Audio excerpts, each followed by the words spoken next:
Good day everyone, I'm Ana Zaragoza, the leader of group number 7, together with my fellow reporters, Sofia Alexis Bautista, Angeli Cruz, Michelle Garachico, and Danalyn Montesa. We are here to discuss the lesson 5, entitled Pedagogical Competencies in Teaching Mother Tongue. This lesson is divided into two parts.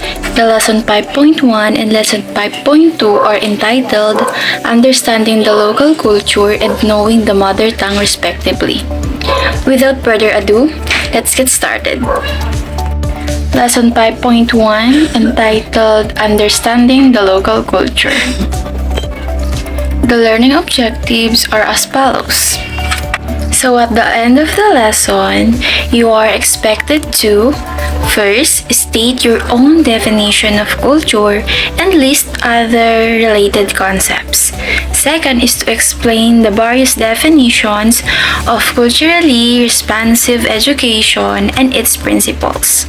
Lastly, you are expected to list some examples of the elements of culture from observing your local community culture. This quote taken from BBC article by Rollins 2019 highlights the significance of preserving and reviving the ancestral language. Ancestral language means the language that evolved into through language change. The importance of preserving Lumad language is one of the example. The Lumad people, being a significant part of the indigenous population in the Philippines, have their own unique languages, such as the Manobo, Tibuli, and more. These languages serves as a vital link to their ancestral language, traditions, and way of life. This quote also talks about the empowerment through language. Speaking their ancestral language becomes a powerful tool for empowerment. It allows indigenous communities to communicate, share their thoughts, and share their unique cultural perspectives in a way that transcends the limitations of colonial language. It also highlights the reclaiming of identity. Ancestral languages are intrinsic to the identity of indigenous communities. Colonization often led to the suppression or loss of these languages, disrupting cultural continuity. Reclaiming and speaking these languages in today's society becomes an active process of reconnecting with their roots, heritage, and traditions. Moreover, the code suggests that the ability to speak ancestral languages may have significant consequences for mental health. This could be attributed to the psychological and emotional well-being derived from the strengthened sense of cultural identity and belonging. A student's beliefs, attitudes, and subjective norms are all circumscribed, and culture emphasizes that an individual student's cultural background significantly influences their beliefs, attitudes, and subjective norms. The cultural context shapes someone's worldview, values, and the socially constructed norms that guide their behavior. The statement, most of the time, culture affects in a variety of ways how different students prefer to learn. This suggests that cultural influences extend to the realm of education and impact how students prefer to engage with learning. Learning styles, preferences, and approaches to education can be shaped by cultural factors, making it essential for educators to recognize and accommodate these differences. Teachers should consider a diverse method of teaching to suit the varied aspects of a students' different cultures. This statement underscores the importance of pedagogical diversity. Recognizing and accommodating diverse cultural backgrounds requires educators to employ varied teaching methods that resonates with students from different cultural contexts. It encourages an inclusive and culturally responsive approach to education. The statement, even though people are not aware of it, culture governs their thoughts, beliefs, and behavior. These statements draw attention to the deep influence of culture on individuals. It suggests that cultural influences operates at a subconscious level, shaping not only explicit behaviors but also the thoughts and beliefs. Understanding this influence is crucial for fostering cultural awareness and sensitivity. In summary, these statements collectively emphasize the profound impact of culture on learners' cognitive and affective dimensions, including their beliefs, attitudes, learning preferences, and behaviors. They advocate for a teaching approach that recognizes and respects the diversity of cultural background among learners, promoting inclusivity and effective education. The part students' academic achievement improves more when the education is culturally relevant and responsive suggests that when education aligns with and acknowledges students' cultural backgrounds, academic performance tend to improve. Cultural relevance and responsiveness in teaching methods, contents, and approaches contributes to a more effective and engaging learning experiences of the students.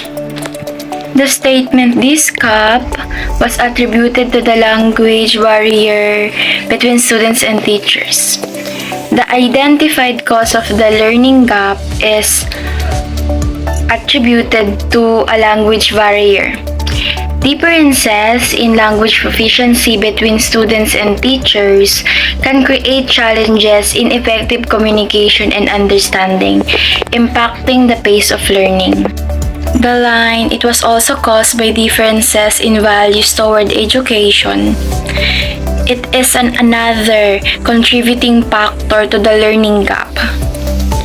Cultural variations is the importance placed on education can influence the students' motivation, engagement, and overall approach to learning. In summary, the statements emphasizes the importance of cultural relevance and responsiveness in education for enhancing academic achievement. This highlights the specific challenges such as language barriers and differences in educational values that can contribute to disparities in learning outcomes among students that came from different cultural backgrounds. Recognizing and addressing these cultural factors is crucial for promoting equitable and effective education. There is no single way of being a good teacher. This statement acknowledges the diversity among learners and rejects the notion of a universal approach of teaching. Recognizing individual differences and tailoring teaching methods to meet the unique needs of each learner is crucial. The part, since approaches and relevant topics change in different cultures, language, race, ethnicity, class, and gender highlights the dynamic nature of educational approaches, as they need to adapt to the varying cultural, linguistic, racial, ethnic, socioeconomic, and gender context of students. Effective teaching involves understanding and responding to the specific characteristics and backgrounds of the learner's population. In essence, the takeaway of this is that effective teaching requires adaptive and inclusive approach. Teachers need to be responsive to the diverse backgrounds and characteristics of their learners, being culturally competent, linguistically sensitive, and aware of the impact of factors like gender and ethnicity contributes to creating an inclusive and supportive learning environment. Good day everyone, especially to our professor, Ma'am Charito Cruz and Michelle Gurachico, and I will be continue to discuss the Lesson 5.1, Understanding the Local Culture, Abstract, the definitions of culturally responsive education. To use the experiences and themes of reference based on the diverse culture of the students by GATE 2010A. Kumbaga, kapag ginamit yung experiences and themes of reference based on the diverse culture of the students, ibig sabihin, they acknowledge at pinapahalagahan ng mga teachers ang mga natatanging background, perspectives, at kaalaman na dinadala ng mga learners sa kanilang learning environment.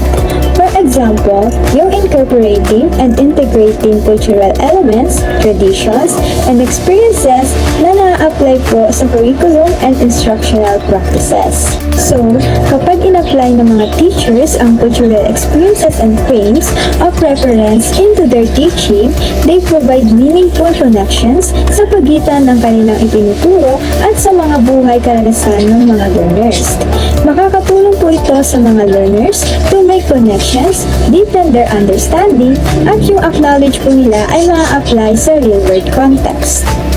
By drawing on the diverse cultural backgrounds of students, yung mga teachers po ay maaari ding mag-build ng mas collaborative and interactive learning environment.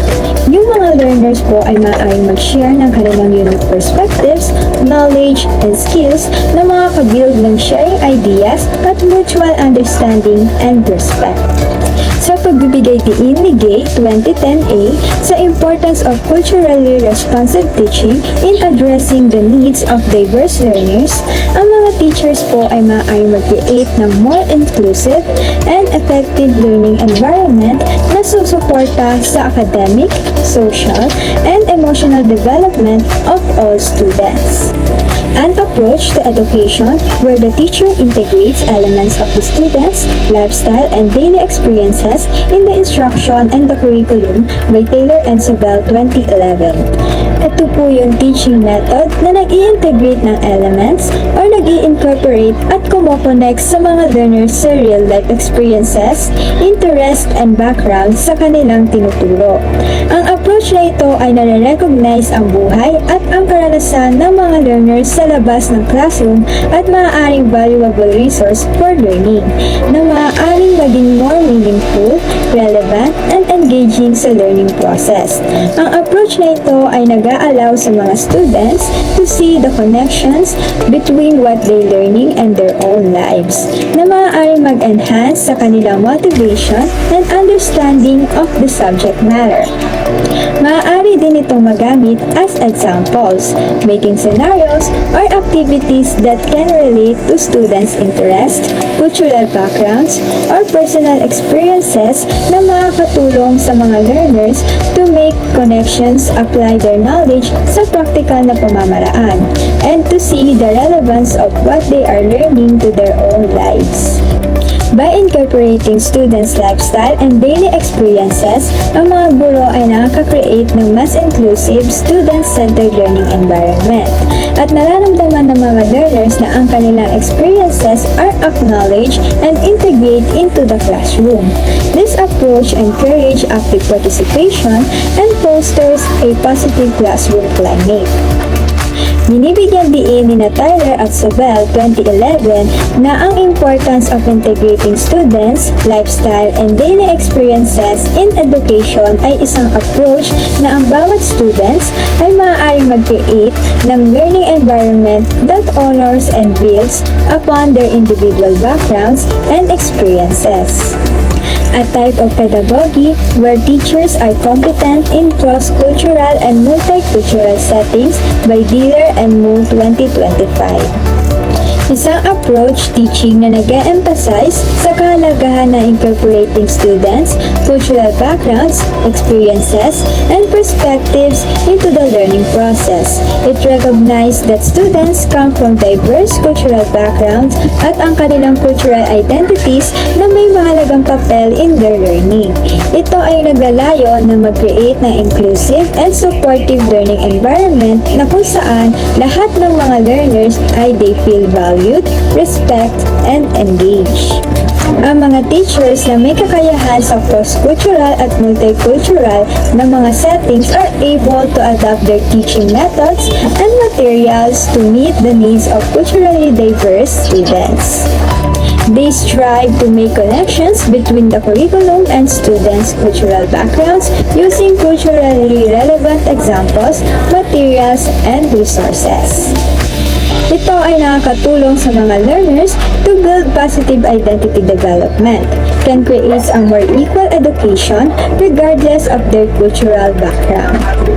Recognize the uniqueness of the majority and minority in the body of students by Cartledge, Gardiner, and Ford 2009, as cited in Taylor and Sobel 2011.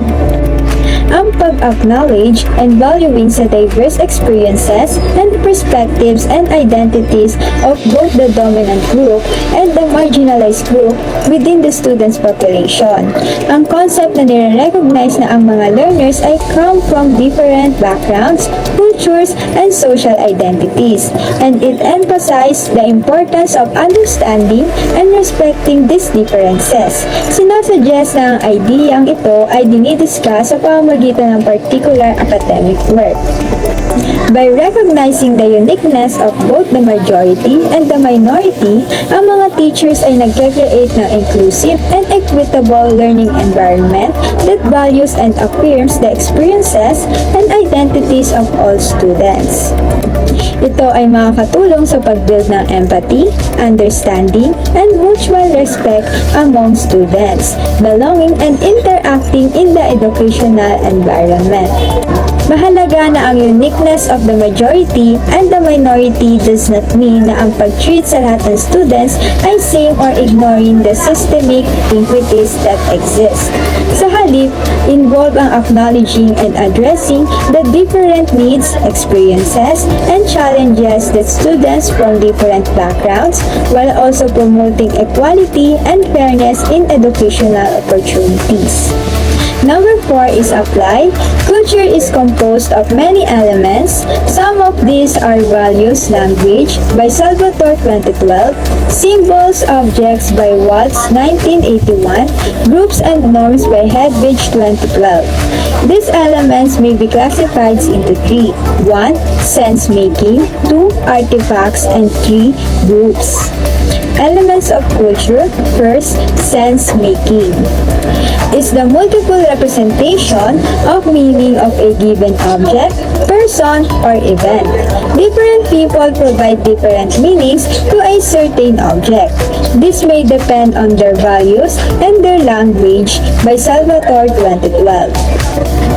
Ito ay tumutukoy sa pagbibigay meaning sa particular object, person, or event.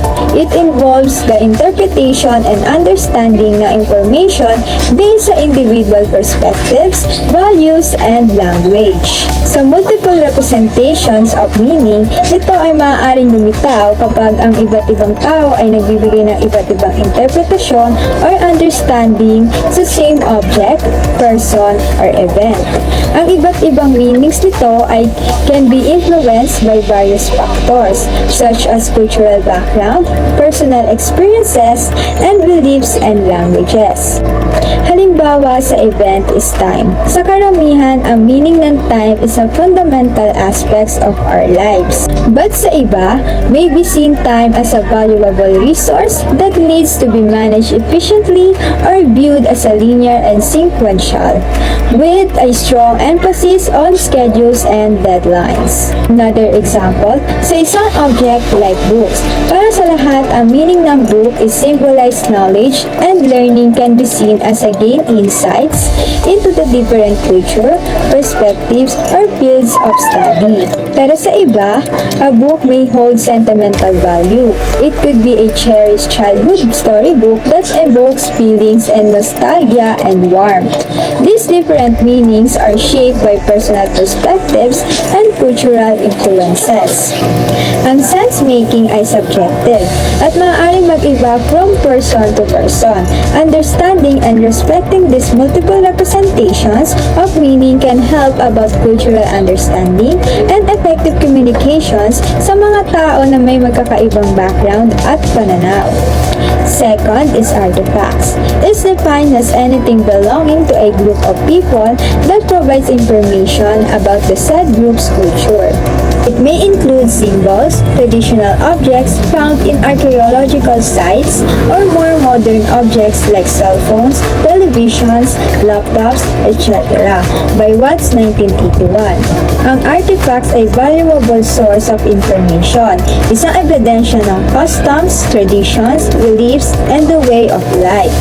Nagbibigay ito ng glimpse sa material culture, sa society, and can help us understand kung paano namuhay, nagtrabaho, nakikipag-communicate, at ine-express ang kanilang sarili ang mga tao sa past or present.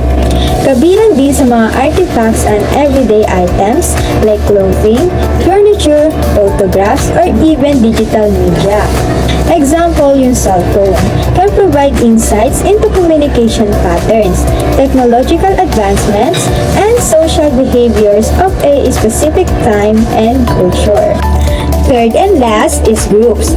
Different cultures are usually have subgroups, inside which are called subcultures. These are groups that have their own norms and values that sometimes retain a few of parent culture's general principles. By Hebdage 2012. Subcultures are formed kapag yung isang group ng mga individual within a society, they are share common interests, experiences, or identities that differentiate them from the domain culture. These subcultures ay lumilitaw batay sa mga salit gaya ng age, ethnicity, religion, occupation, hobbies, or even shared experiences.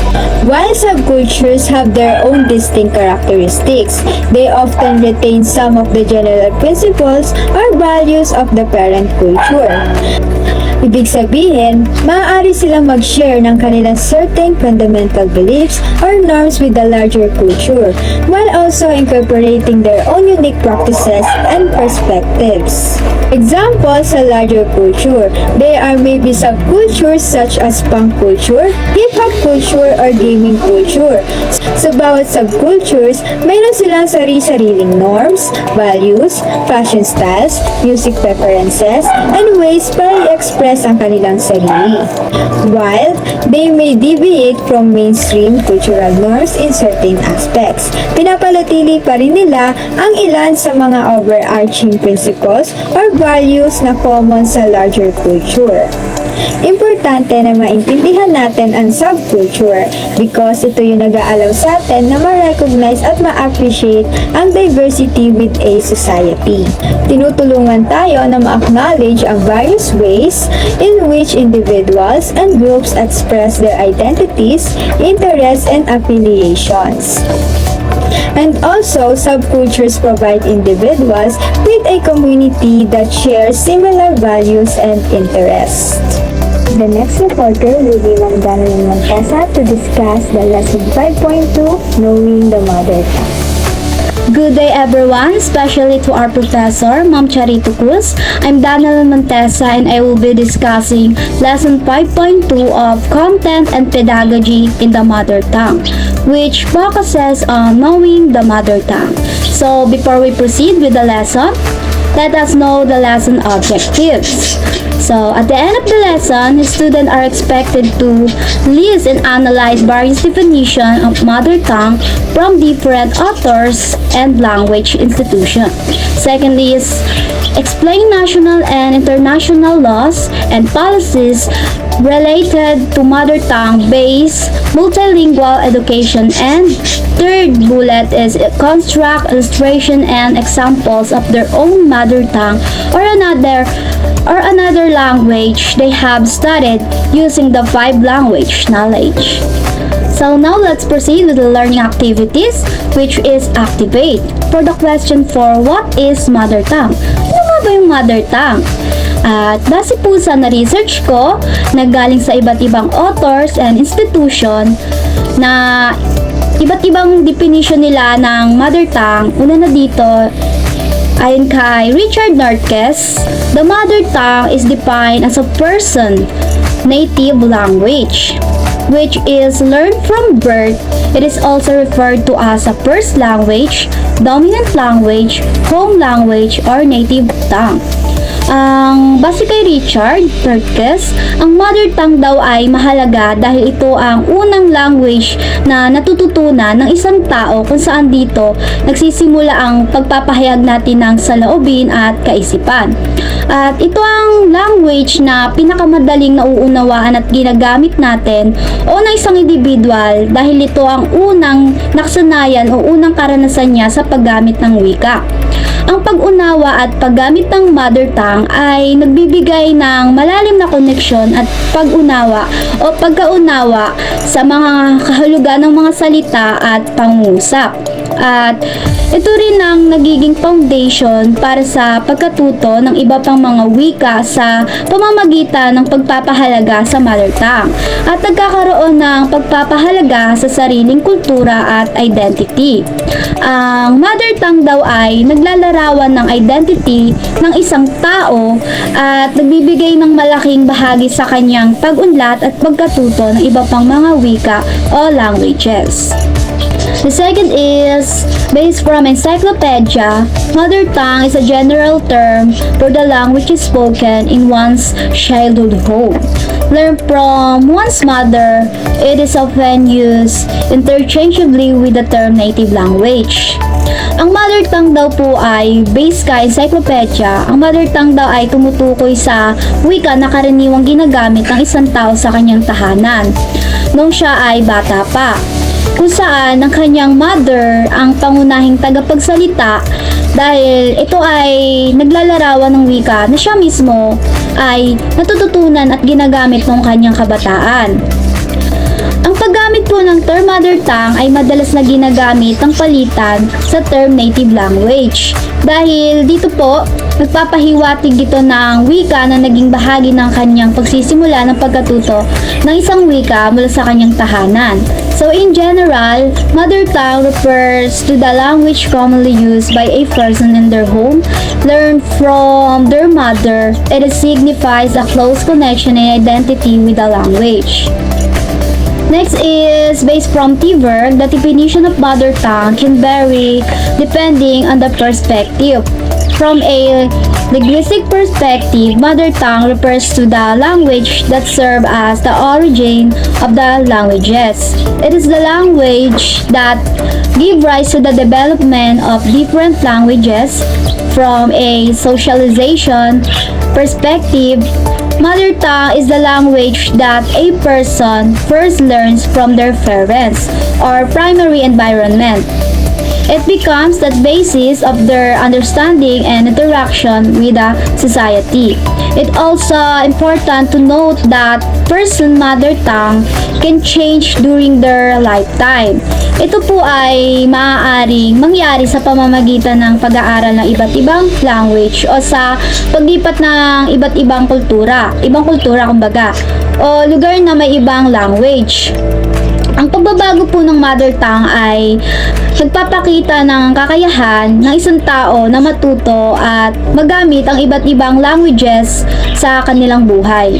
And the last is, based from Taylor and Francis, mother tongue is considered a universal human right, especially for minority language group where it serves as a primary means of self-expression.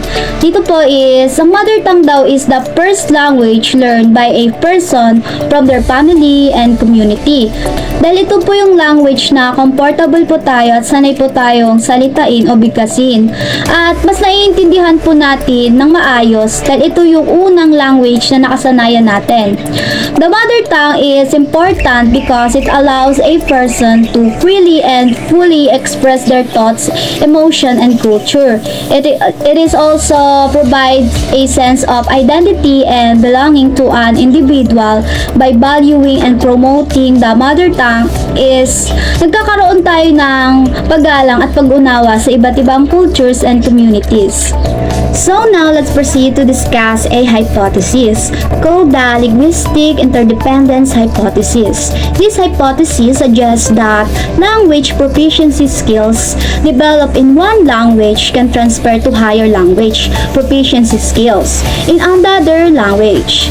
In other words, the skills we acquire in our mother tongue can also benefit us when we learn a new language.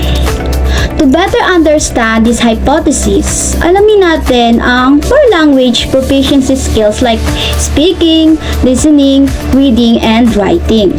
According to the linguistic interdependence hypothesis, if a student possesses strong speaking skills in their mother tongue, those skills can be transferred to their secondary language.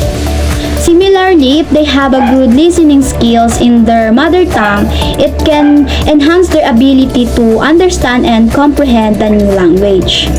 The hypothesis suggests that reading and writing skills developed in the mother tongue can also positively influence the student proficiency in the secondary language. For example, if a student na mahusay na mambabasa sa kanilang mother tongue, they may have an easier time to decoding words and understanding text in the new language. If they have good writing skills in their mother tongue, it can help them express themselves more effectively in the secondary language.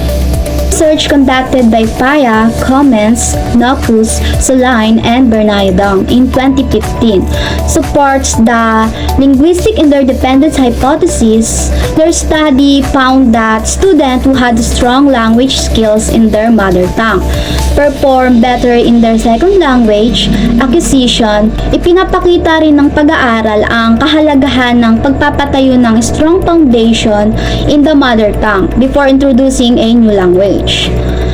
Understanding the linguistic interdependence hypothesis has important implications for language education. It suggests that educators should value and nurture students' skills in their mother tongue, as it can serve as a solid foundation for learning a new language. By acknowledging and leveraging these existing language skills, educators can create a more effective and inclusive language learning environment. And now, let's talk about the international and national policies. Recognize the importance of using the mother tongue as a medium of instruction in education. Research shows that education in the mother tongue is crucial for inclusion, quality learning, and improved learning outcomes. It helps avoid knowledge gaps, enhance learning speed and comprehension, and promotes the preservation and development of indigenous language and cultures. So, first, we have United Nations Declaration on the Right of Indigenous Peoples, UNDRIP, Articles 13.1 and 2 and 14.1. The United Nations Declaration on the Rights of Indigenous People, UNDRIP, especially in Articles 13.12 and 14.1, ay nagbibigay diin sa mga karapatan ng mga katutubo na pangalagaan, palawakin at ipasa ang kanilang mga wika. It recognizes the importance of respecting and promoting the diversity of language and cultures within indigenous communities. Sa pambansang antas, nagpatupad ang mga bansa ng mga patakaran upang suportahan ang mother tongue-based education. These policies aim to provide education in the learner's mother tongue as a medium of of instruction at upang matiyak na may access ang mga mag-aaral sa dekalidad na edukasyon habang pinapanatili ang kanilang wika at kultura. The use of the mother tongue as a medium of instruction has been found to improve learning outcomes, academic performance, and overall educational participation. Next be the Declaration of the Rights of Persons Belonging to National, of Ethnic, Religions, and Linguistic Minorities of 1992.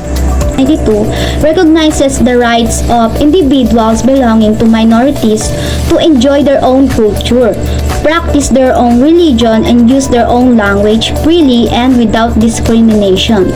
This declaration emphasizes the importance of protecting the existence and identity of minorities within their respective territories and promoting conditions for the promotion of the identity. In terms of education, the declaration implies the recognition of the right of individuals belonging to minorities to receive education in their mother tongue or the language of their minority group. Pinapakita nito ang kahalagahan ng pagpapanatili at pagpapalaganap ng iba't ibang wika at ang pagtiyak na may akses ang mga individual na nabibilang sa mga minorya sa dekalidad na edukasyon na nagbibigay respeto sa kanilang kultura at wika. At the international level, ang declaration na ito ay naging gabay para sa mga bansa upang mag-develop ng mga policies and practices that support the use of the mother tongue as a medium of instruction for individuals belonging to minority groups. It encourages the inclusion of minority languages in educational systems to promote cultural diversity, enhance learning outcomes, and foster a sense of belonging and identity among minority communities. Sa pambansang antas, maaaring mag-adapt ang mga bansa ng partikular na mga patakaran at batas to ensure the implementation of the rights outlined in the declaration. These policies can include provisions for mother tongue-based education, language revitalization programs, and the promotion of bilingual education in the areas with significant minority population.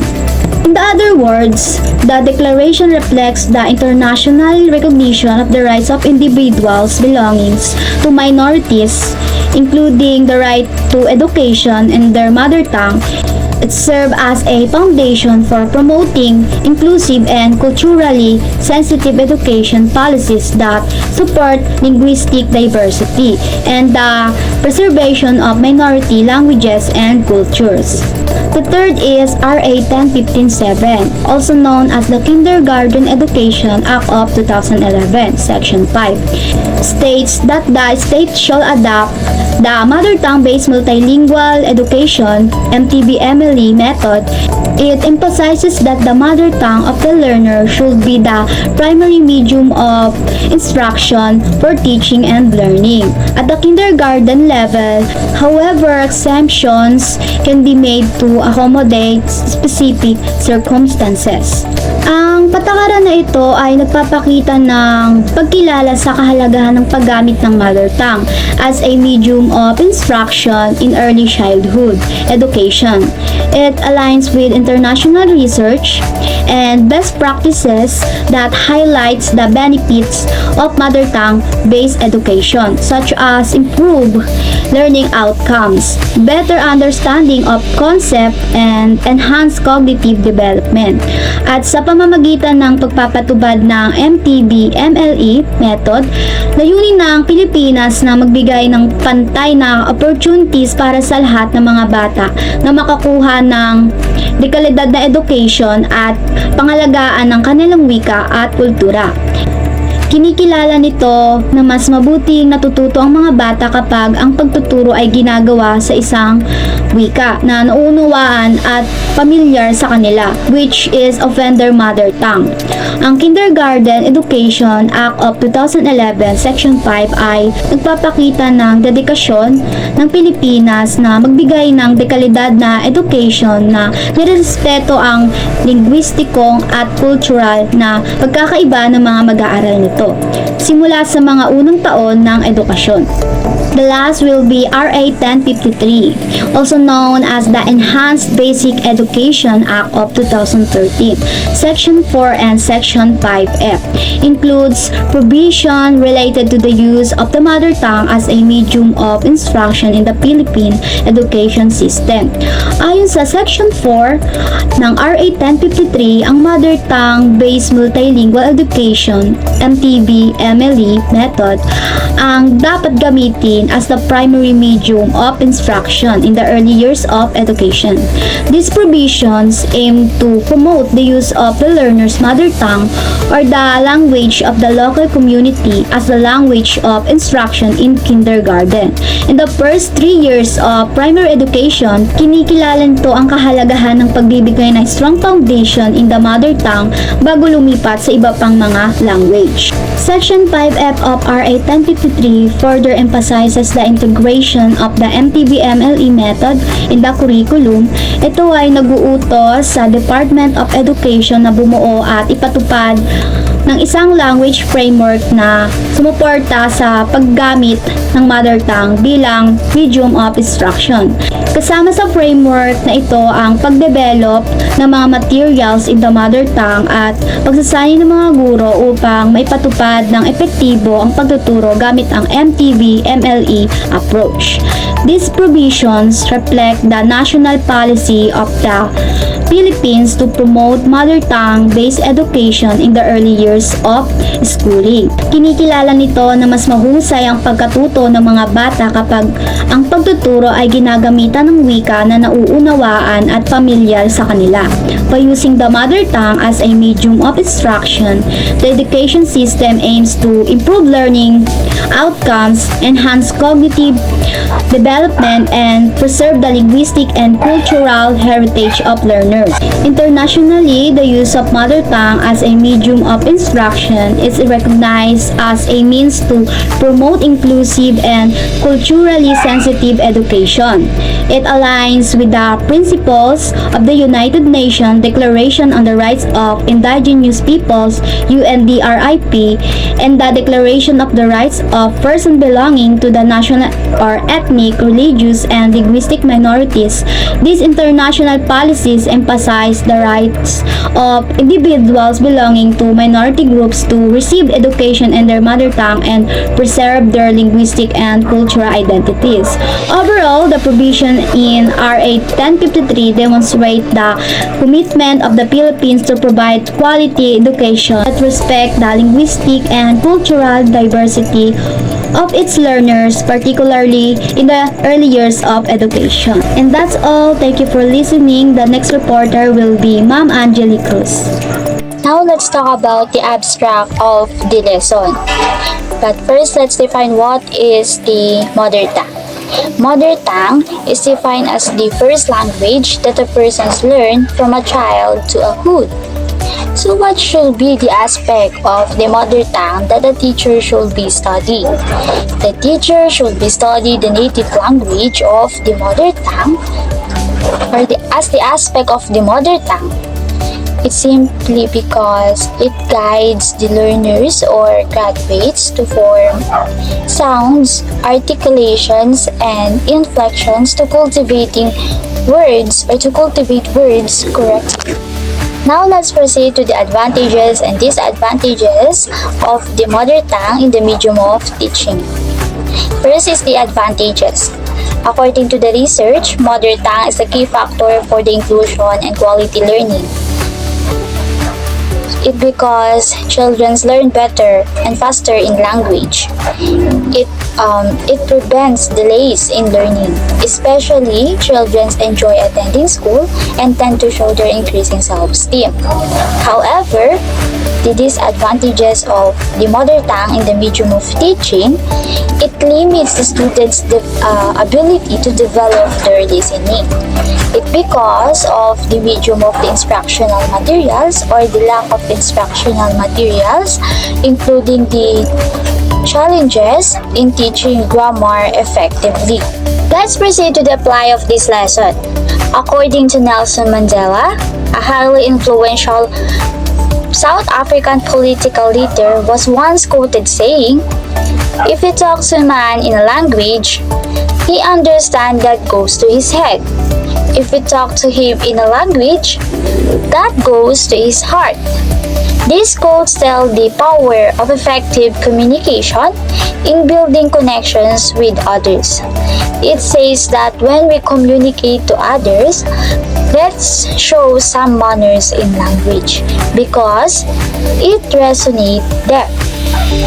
Showing manners in language create a deeper impact to their emotion. Remember, language is a spoken of feelings and emotions and have an important role in thinking. Now let's proceed to the language knowledge of the mother tongue. First is phonology. What is phonology? Phonology is a study of pattern in speech sounds. Phonology organizes speech sounds and how speech sounds used in conveying meaning. Phonology is distinguishing the linguistic items. Next is phonemes. Phonemes is the distinctive units of sounds within a language. Phonemes is the smallest unit of speech, distinguishing the language from one word to another. Now let's proceed to the third and fourth language of knowledge. The third one is the allophones. The allophones is the ways to pronounce the sounds. It is the variations of phonemes, but because of the allophones, it does not change the meaning. Allophones have used different dialects and accents, including mutually exclusive formations and complementary distribution. The fourth one is morphology. Morphology is the rules of words. It governs the word formations. Because of these word formations, morphology create or form a new words. And because of these new words, morphology can create easily to form as new sentences. Let's proceed to the fifth and the sixth parts of the language knowledge in the mother tongue. The fifth one is the morpheme. The morpheme is also the smallest units of language. It is the building blocks of language. It always uses purely grammatical functions. The sixth one is the root words. Root words is a combination of two root words. Some parts of the root words carries the meanings, but the root itself is usually comes from different language, like Greek or Latin. But because of these words, we can better understand the meaning of it. Now let's proceed to the seventh and the eighth language of knowledge in the mother tongue. The seventh one is the affixes. Affixes must be seen in the middle, in the beginning, or in the end of the words. In affixes, morphemes attain to it to form a new words. The eighth one is the compound words. Compound words is a combination of two root words.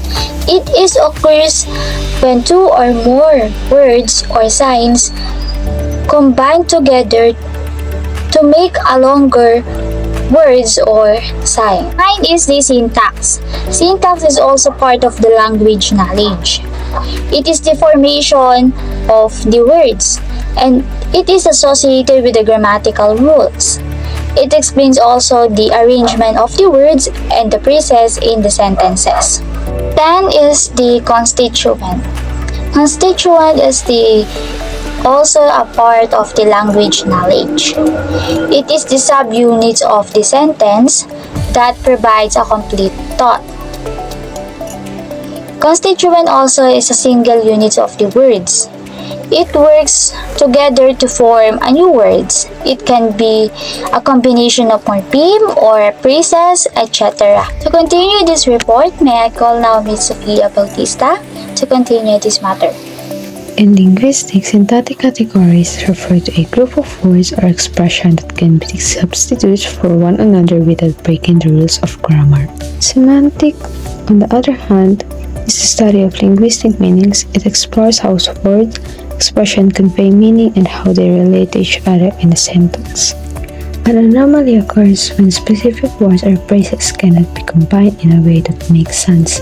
For example, the phrases colorless green is an anomaly because it combines contradictory terms. A metaphor is a figure of speech where object or idea is used to refer to another object or idea for rhetorical purposes.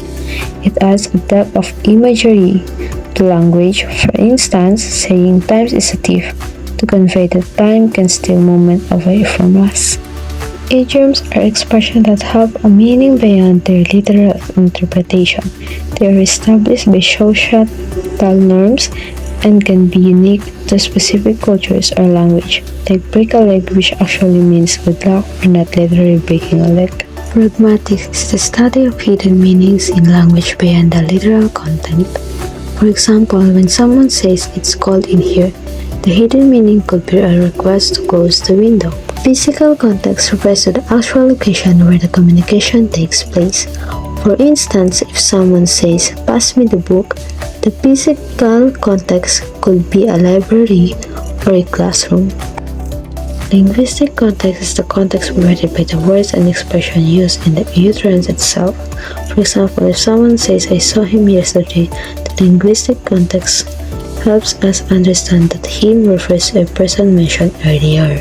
Diasis refers to words that requires context to understand their meanings. Examples include here, there, him, her, yesterday, and tomorrow. Their meaning depends on the context in which they are used. Reference are when the speaker specifies an orientation or position for diasis. For instance, if someone says, "put the book off with dryer," the reference is to specific location indicated by there. Inference is when the listener uses additional information not provided in the utterance to understand the intended message. For example, if someone says "it's raining outside," the inference could be they wanted to stay indoors. Anaphora is when a pronoun or another term is used to refer to an object that has been mentioned before.